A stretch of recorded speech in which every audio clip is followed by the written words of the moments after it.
Olá, olá, boa noite, sejam todos bem-vindos a mais um programa do Página Virada. Estamos aqui para ter mais discussões calorosas, se bem que os últimos programas já foram mais intensos e tensos. Então esse a gente vai aliviar um pouquinho na pancadaria, né? Vamos bater só no Rousseau. Não, e o bom é que nesses últimos programas, Leolair, parece que a gente não está tendo umas discordâncias assim que a gente costumava ter, né? Tá bem alinhado. A coisa aqui Nosso foco é bater no Rousseau. Então vamos continuar com essa discussão. Eu vou trazer aqui, uma aprendiz sem saber, talvez nem saiba quem seja. Não vou falar o nome, mas olha aqui esse relato aqui desse depoimento de uma pessoa, uma influenciadora muito famosa. Não vou sair aqui para ver quantos seguidores tem, mas ela é bem influente. Só nesse post aqui ela tem 166 mil curtidas. Um pouquinho a mais que os posts do Página Virada só, mas a gente chega lá. Então olha aqui, é uma postagem que ela tira uma foto de si. Por incrível que pareça, não é uma foto dos glúteos, que é o mais comum, né? Mas vamos lá. Quase que é uma pista já, né? Quem é? Não é essa pessoa, não. É outra. Eu não sei. Ser você mesmo talvez não agrade a todos e tudo bem. Eu amo essa frase que todos eles falam. Tudo e tá bem, tudo bem, Tudo bem. Autenticidade nunca foi sobre conquistar aprovação, mas sobre parar de trair a própria alma. Quando você se escolhe, mesmo tremendo, algo dentro se alinha. Viver em paz custa caro, custa a máscara, mas vale cada centavo da liberdade que traz. E aí, profundo, hein? Parece que foi escrito até pela IA, né? Esses são nossos filósofos desse tempo. De plantão. E não é bonito, gente? Tem 2.459 comentários. Claro que não tem ninguém criticando, né? 166 mil curtidas, encaminhamentos.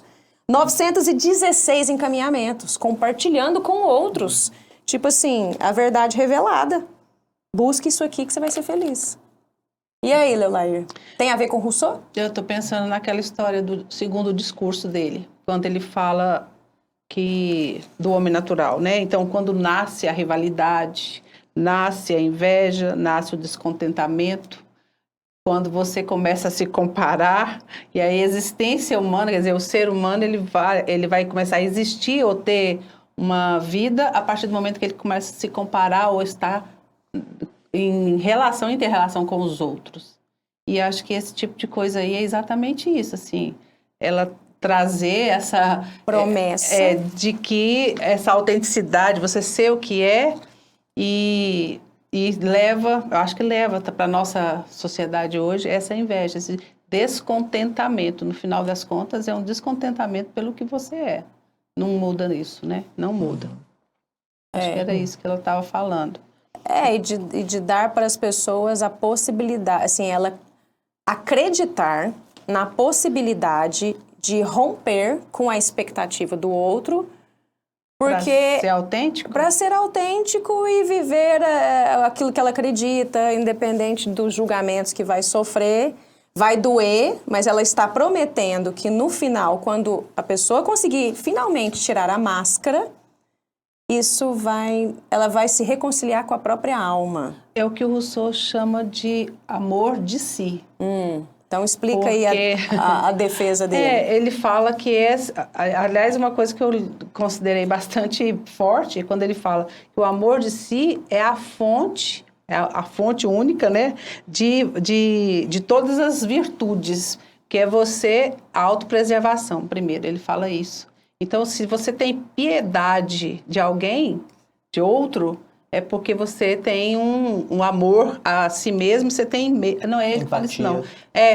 Empatia, mas ele chama de piedade também, esse fato de você... Mas, na verdade, tem um outro autor que ele cita, não sei se é Hegel, que ele fala que, na verdade, quando você tem piedade do outro, não é porque você tem dó do outro lá, não. É porque você se coloca no lugar e tem medo que o mesmo mal que cai sobre o outro caia sobre você. Então, imagine você passando por isso também. Isso. Então, não queira isso para o outro. Né? E aí, mas voltando ao assunto... Não, mas isso que você falou, é bom que cai naquilo que nós falamos no episódio passado, que é sobre o discurso de Rousseau ecoar até hoje, né? Porque ele ecoa quando fala assim, não faça com os outros aquilo que você não quer que faça com você. Gente, essa frase Não é é dele. constante até hoje, não é? Mas é a ideia de Rousseau, né? De Rousseau, mas é interessante é que... Dessa época, né? Mas essa é a ele... ideia da Bíblia. É, da em Mateus. Jesus falou isso, Sim. tudo quanto quereis que os homens vos façam, Faça você também. mas Rousseau só inverteu. isso, mas olha só que situação. O conjunto, a frase, o jeito que ela fica colocada, assim, a gente repete até hoje. Sim. Né? Esse Concordo. jeito de falar. Mas assim, ele colocou a frase não acreditando que Jesus estava falando certo no amor ao próximo. Ele estava falando no amor de si. É diferente, né? Não é? Jesus... E também não vai falar, como assim, quem Não ama a existe si amor ao mesmo, próximo. alguém que ama a si mesmo vai submeter seu corpo a isso, né? Ele também ignora que isso já foi falado Não antes existe, dele. Né? É totalmente o contrário do que a Bíblia ensina, né? De você entregar esse amor, estando disposto, inclusive, a morrer no lugar desse é o ápice de amor manifesto. Você faça pelo outro o que também gostaria que fizesse por você. A visão, a perspectiva de Rousseau é: não faça pelo outro o que você não gostaria que fosse feito contra você. Então é isso que a Leolair está colocando. Essa perspectiva o tempo todo voltada para você. Pra si mesma. De eu não querer me comprometer, eu não querer me prejudicar. Então, às vezes, eu evito uma situação com esse, até passo por cima, porque também eu não quero pagar o preço. Né? Gente, é tão difícil isso, porque assim, ele fala dos dois amores, né? O amor de si e o amor próprio. O amor de si é aquele que traz a autopreservação, que ele fala isso. O amor próprio é aquele que é gerado pelas suas relações na sociedade. Pelo menos foi isso que eu entendi aqui do que ele falou. Agora, em nenhum dos casos é você pensar no outro, ou pensar, você se colocar capaz de servir o outro, como Jesus falou. Nenhum dos casos é assim. Todos eles se eu tenho amor e tenho uma autopreservação, eu vou me relacionar com o outro pensando no meu bem. E quando eu tenho amor próprio, que eu vivo em sociedade, pensando no amor dentro dessa sociedade, eu estou pensando em me preservar no grupo também. Aliás, em me projetar acima do grupo. Porque eu tenho que ser o mais bonito, o mais rico, o mais forte. Então, esse é o amor próprio que ele fala. Em nenhum deles, e todos os dois, você é o centro. Então, você é o... Nos dois, você é o centro. Não você não tem, como nós falamos no passado, né? Você não tem essa ordem sagrada que tira você do centro e coloca o seu amor Serviço do outro. a serviço do outro. Não tem. Você sabe que isso influencia, e a gente bebe muito disso sem perceber, até na forma como hoje a gente cria os filhos. Então, às vezes, você deixa de aplicar aquilo que seria justo e correto numa medida disciplinar, por exemplo, porque você se coloca no lugar e imagina, se você estivesse no lugar daquela criança, que deve ser muito sofrido, de fato, passar por aquilo. Então, você poupa. Você poupa porque você fala assim, eu também não gostaria de enfrentar. E aí, às vezes, você deixa de aplicar. Aí que a visão, uma vez que eu vi de um... Ele é alguém da área do direito, um americano. Não é pastor, não, mas ele escreveu um livro sobre justiça do ponto de vista bíblico.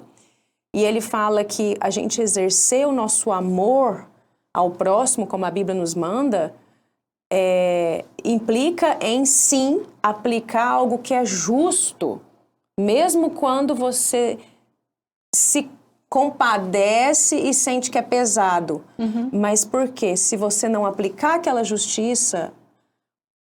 essa pessoa não vai como é que fala? Você não está produzindo o bem dela. Você não está produzindo, ela não vai passar pela consequência que vai ajudá-la a crescer. Isso. Porque se você fica com esse olhar de que, nossa, mas será que precisa de tudo isso mesmo? É melhor poupar, até porque quando você pensa, nossa, isso é muito duro, né? Então, deixar de aplicar uma pena pode ser ausência de amor por esse próximo. Isso. Né? E a visão de Rousseau é exatamente essa... de você poupando, desse amor próprio que te beneficia a você e não ao outro. Porque na próxima pode ser você. né? Ele, ao descrever o amor próprio, ele acaba descrevendo a origem também dos problemas que hoje são tão comuns, como competitividade, né?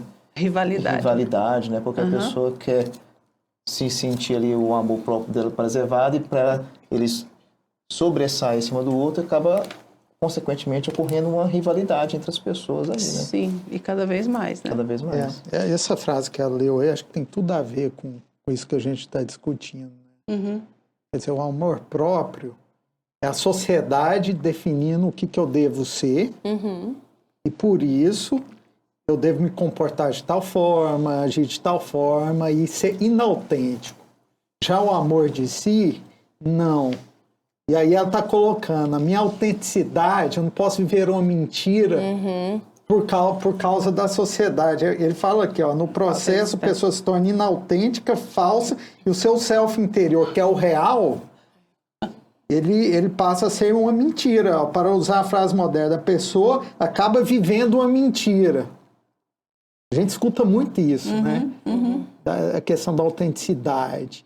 Me interessa o que vocês estão pensando. Eu vou ser assim porque eu sou assim. Isso. Isso é o amor de si, não é? E abre amor de brecha si. até para você, como é que fala? Deixar de se comprometer com coisas que você se comprometeu, mas, ou melhor, se libertar de compromissos. Isso. Um casamento. Eu estou vivendo uma mentira. Tô saindo fora, então. Né? Assim, eu fiquei anos vivendo uma mentira. E isso é opressor. Eu estou me anulando. É o sair do armário. Também. Sim, porque essa expressão que ela usa aqui é muito forte. É deixar de trair a própria alma. É exatamente o que a gente está vendo nesse livro. O que há de mais é essencial e é muito, e assim, essa romantização, né, de você romper com limites, porque os limites te oprimem e fazem você negar a si mesmo. Aí de novo a gente cai no negar a si mesmo. Negar a si mesmo é a morte nessa ordem social em que a gente vive. Negar a si mesmo é a morte. E é a morte mesmo. E a gente precisa passar por essa morte. Mas é o que Paulo Precisa fala lá morrer. em Coríntios, né? Porque a cruz é loucura para esse mundo. Não tem outro jeito de falar que não seja isso. A cruz é loucura. E você negar a si mesmo, você é louco. Isso não existe. Não faz nenhum sentido pro terceiro mundo que a gente falou antes. Não faz mesmo. E sabe uma coisa que dá brecha também, esse tipo de visão que foi ganhando força? Egocentrismo e... Como é que fala? Narcisismo? Não, se bem que... Não existe isso também, né? Não, narcisismo... O que a gente via lá atrás de narcisista é aquele que, nossa, estava o tempo todo se contemplando, né? Sim. Hoje a figura do narcisista apresentado pela sociedade é aquele sujeito quase que um psicopata, manipulador, que realmente, assim, age de forma cruel, né? Dominando outra pessoa. Ah, é? Não sabia. Sim, sim. E realmente existe isso, tá? Mas, assim, a definição de narcisismo hoje está restrita outra, a isso. né? Agora, você ir para a rede social e você fazer um vídeo... Nossa, mas eu tô linda demais hoje. Gente do céu. Não, sério. Fala sério se essa luz não tá bonita. Não, não é por nada não. Deus caprichou, hein? Uau. Isso não é narcisismo. Não? Isso é amor próprio. Ah, entendi. Mudaram o conceito. Mudou o conceito. Lógico, mudou o conceito. Tinha que mudar, né? E assim, e você tá ali e vai receber muitos deuses zero defeitos e perfeita. E é isso, aí de você criticar. Você não pode jamais levantar a hipótese, isso já foi derrubado, dessa pessoa está assim, vai descer. Não. É uma questão de... Se ela não se aceitar e se amar primeiro... Se eu não gostar de Quem mim, vai? quem vai gostar Exato, de mim? exato. É essa máxima. Esses dias eu vi uma mesmo que eu achei muita graça. Ela, gente, sério mesmo, mas assim, não dá. O amarelo É impossível eu segurar minha humildade com um vestido dessa cor. Ela falou, desse aqui, né, nessa naturalidade. Ela saiu desfilando assim. Gente, sério, vocês vão entender, né? Esse vestido aqui não dá pra ser humilde. 3 minutos, assim, impossíveis. Nossa, tá parecendo Jovem Pan, tô vendo. É incrível. E nasce lá em Rousseau, em Hegel Exatamente. e vários outros, né? É impressionante, né? O tanto que essas pessoas influenciaram o pensamento de hoje, né? É uma coisa assim surreal. Muito, né? Só que elas plantaram sementinhas, André, que o mundo digital... Assim, as coisas só vão mudando a roupagem, mas a essência é a mesma. Isso. Mas a velocidade E a com que essas velocidade ideias é- sedimentaram, o pastor Edgar falou, não sei lá quantos programas atrás, que eu já perdi a referência, que agora a gente está se encontrando semanalmente, está difícil acompanhar. Mas ele falou que antes, as referências, né, de conceitos, ideias, pensamentos, eram produzidos Na academia. na academia, né? Durante um tempo a igreja definiu, depois passou a estar na academia, nos livros. Hoje está no Instagram, no YouTube. A pessoa vem com uma ideia forte como essa, ainda mais com a inteligência artificial, que aí já dá uma lapidada ali para poesia ficar bonito, né? É confortável você ter esse tipo de filosofia aqui. Né? Porque não tem que romper com nada. Ou melhor, eu não tenho que romper com nada comigo mesmo, eu né? Agora pensei uma Só com as coisa que eu minhas queria máscaras. perguntar. Eu queria perguntar, porque assim, nesse mundo, com essa velocidade, com as tecnologias que nós vamos chegar lá, eu acho, nas tecnologias que nós temos hoje, e que todo mundo pode ter a sua autoconsciência e pode ser um Rousseau, que caos que nós vamos virar? Assim, o que vai ser? Porque todo mundo pode plantar ideias agora. E elas podem popularizar e ter velocidade, inclusive, de muitos discípulos mesmo, dessas ideias. Já imaginaram com essa tecnologia na mão? A gente falou um pouco sobre isso em alguns episódios para trás, não sei, que é o fato de não haver mais necessidade de uma argumentação científica. Não. Se ela decidiu que a verdade é aquela, ganhou o argumento. Não, mas você já pensou assim, o tanto de comunidades que a gente tem nesse mundo, com esses seguidores, com ideias diferentes e com fundamentações assim... A fundamentação fica múltipla, né? Subjetiva. Cada um fica subjetivo, subjetiva. a fundamentação fica múltipla. Um caos. Caos, né? Todo mundo pensando ao mesmo tempo, sobre o mesmo assunto, cada um com uma opinião, e todas elas verdadeiras. Milhares de Rousseaus E por aí. existe, e o que a gente viu assim, ao longo desses processos, e a gente vai ver mais nos próximos capítulos, é de ordem social e uma definição moral que havia nesses tempos e nessas sociedades, que de repente alguns, de cabeça muito diferente, começou a questionar. E ganhou alguns adeptos e tal, mas essas pessoas, como todos esses que a gente já citou aqui, não foram pessoas assim, uau, né? Que Gente normal, né? Não, e eles não foram colocados num pedestal, eles foram aplaudidos por alguns segmentos, Isso. mas assim, na sociedade como um todo, eles foram combatidos na época, né? Mas existiam essas pessoas. Agora, hoje, você tem múltiplas cabeças simultaneamente determinadas. Existe a máxima de hoje: rompa com o que for uma ordem. Isso. Rompa com o que for... Desconstruir. A desconstruir. Alguma coisa que foi estabelecida, que disseram que tem que ser assim. Não Por quê? A máxima agora é questione. Né? Como você vê uma mãe, por exemplo, que é mãe solteira, separada, tem 2 filhas... E aí elas, quando as filhas estão com o pai, ela usa as redes sociais dela para compartilhar o dia a dia, ela é influenciadora, e ela vai para as baladas e tal, né, se diverte como uma jovem comum no conceito dela. Só que aí surgem alguns questionamentos, né? Ah, mas onde estão suas filhas? Né? Como é que você faz? Né? E não sei o que, papapá. E aí depois ela volta para poder dizer, por que quando o pai sai, ninguém questiona onde ele tá, onde estão as filhas? Né? E aí ela vem com essa defesa de que a gente ainda vive numa sociedade machista. Qual é o problema dela, por ser mãe, ela não deixou de ser uma mulher com necessidade de se divertir, etc. E aí começa a colocar em xeque todos esses pressupostos daquilo que se espera. Se a sociedade espera alguma coisa de você, rompa com isso. né? E viva a sua vida. O que te faz bem. O que te faz bem. O que te faz bem. Tem uma... Como é que fala quando a gente não é uma charge, é só uma figura? Tem um nome assim? Uma fotinha. Avatar. Não, sim. Então vou botar uma charge de uma figura só. Ah, tá. Um cartoon? Sei lá. Que acho que tem um pouco a ver com isso, né? Um ringue, né?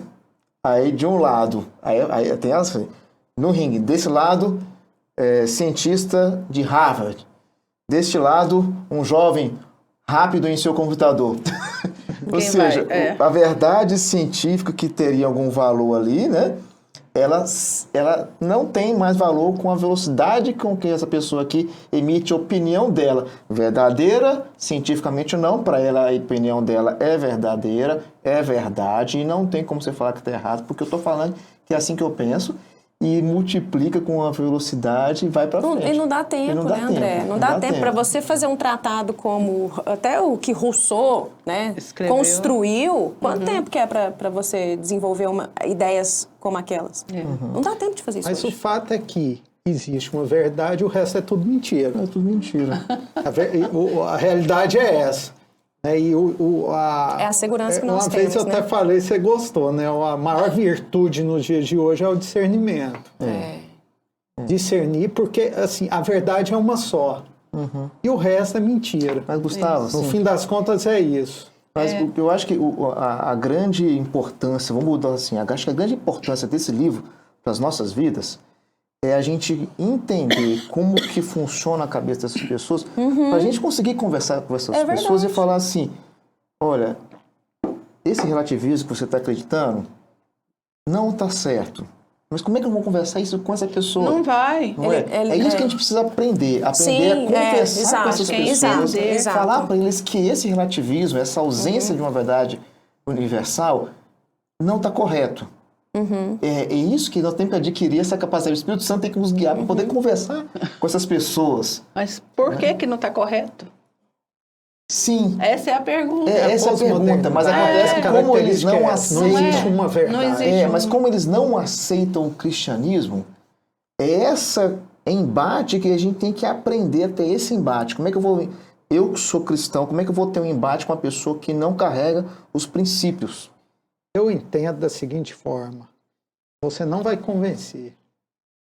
É o Espírito Santo. É o Espírito Santo. Sim. Uma ferramenta que eu já usei... É importante para você entender a cabeça da pessoa. Esse livro. Sim. Porque ele destrincha o pensamento moderno. As lógicas que sustentam a forma de pensar e a noção de certo, errado e mundo, como a gente discutiu no anterior. Em algumas situações, até bem antes de eu ler esse livro, né, eu usava de um seguinte argumento. Na tentativa eu achando que eu ia ganhar, né? Claro que não. Que é o seguinte, hoje é muito comum você ter pessoas que têm esse tipo de pensamento que a gente está descrevendo aqui, mas ela se diz evangélica. Ou se diz cristã, ou acredita em Deus. Né? Então, eu acho que quando a pessoa está nesse misto de crenças, você consegue puxar um pouco para Deus. Não, mas se você pensa de Deus assim, você pensa que Deus é mau, aí você consegue, às vezes, trilhar uma conversa e entrar numa convergência e conseguir trazer um pouco de lucidez para ela e um pouco de raciocínio. Mas quando a pessoa... Não, eu sou ateu. Aí começa a ficar difícil a gente com a conversa não ter uma base e entrar uma base, que é o que a gente conversou, que não ter um norte, um transcendente para a gente conversar e se entender, fica difícil. Mas eu acho que assim, que é o ponto que o Gustavo falou, né? O Espírito Santo só. Lógico, esse é o ponto principal, mas facilita tanto, porque quantas vezes você, falo por mim, quantas vezes eu já me vi armada, assim, nem querendo iniciar uma conversa com certa pessoa por saber que ela tá tão assim mergulhada em coisas e você percebe até uma certa raiva, né? Por saber que eu acredito na Bíblia e já parte de pressupostos de que a Bíblia condena, né? A Bíblia enxerga determinadas escolhas de vida como pessoas pecadoras que estão condenadas ao inferno. Então, a sua Bíblia não serve para mim. Se você acredita nisso, não quero me relacionar com você. Então, quantas vezes eu também já me enxerguei nessa posição de, sabe, nem vale a pena. Eu acho que... Mas entender a cabeça dessa pessoa, por onde vem a noção... E eu estava vendo um pastor falando esses dias, ele falou, até essa noção de identidade, né? A minha identidade diante do outro, a minha identidade comigo mesmo, etc. Lá na frente a gente vai falar de questões de gênero, né? Que é um contexto mais delicado. Ele falou, em primeiro lugar, quando você senta com uma pessoa que tem essa visão equivocada em relação à sua própria identidade, lembre-se que você também tem.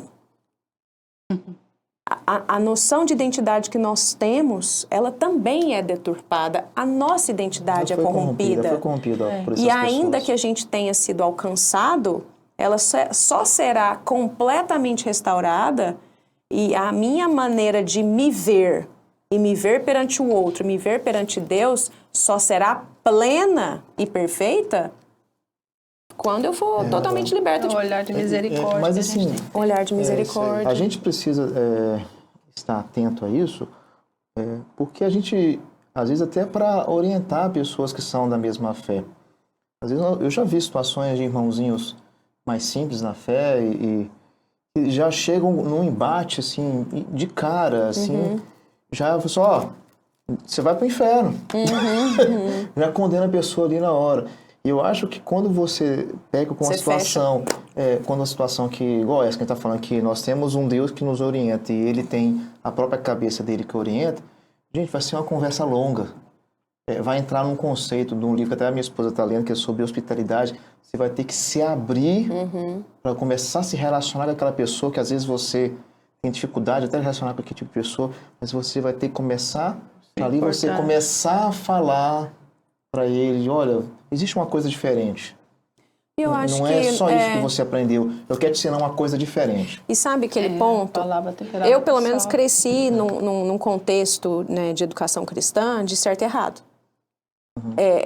Isso aqui é de Deus e isso aqui é do mundo. O que não deixam de ser também questões que são válidas e reais. Mas, assim, essa noção de você apresentar a narrativa bíblica, sabe? Quem é Deus que nos criou? Que mundo era esse? O que era o Jardim do Éden? Quem era homem e mulher no Jardim do Éden, né? O que aconteceu ali? Então, o fato de estar tendo... Olha lá, o marido ligando no meio do programa. O fato de estar tendo essas visões que, assim, para mim dói demais me enxergar diferente. Me dizem que eu sou uma coisa... Só que eu me enxergo completamente diferente do que eu sou. Que é aquela história, né? De eu sou um homem preso... Uma mulher aprisionada no corpo do homem, tanto faz. A gente tem que entender que realmente dói muito nessa pessoa. Essa noção de si completamente diferente. Então, você chegar nessa pessoa e apontar o dedo... Você vai para o inferno se você não abandonar isso. E isso de falar assim, você é um rebelde, está condenado... assim, até essa pessoa conseguir, sabe, entender de onde vem, o que leva hoje ela a ter esse tipo... A gente nunca pode tirar, assim, a influência do Espírito Santo. O Espírito Santo é capaz de tudo. Mas, como nós não sabemos o tempo de Deus, nós não podemos agir sem estratégia. Você chegar e fazer o que você falou aí, já culpando a pessoa, já não, mas a Bíblia pessoa, fala né? isso, duas coisas. Por isso que eu falei que amor ao próximo é muito difícil. É só o Espírito Santo para dar o amor ao próximo. Para você ter a palavra temperada com sal e para você levar o amor de Cristo a uma pessoa assim, sem condená-la, mas sabendo que para que ela saiba que realmente ela está debaixo da ira de Deus. Está caminhando um caminho ruim, né? Ela está debaixo da ira de Deus. Mas, tais como vários entendeu? outros como fora do contexto. Como né? nós também. Nós também. Agora, isso é amor. Agora, é difícil você deixar ela ir pro inferno sem falar nada. E ter repulsa por qualquer escolha que ela tenha feito na vida.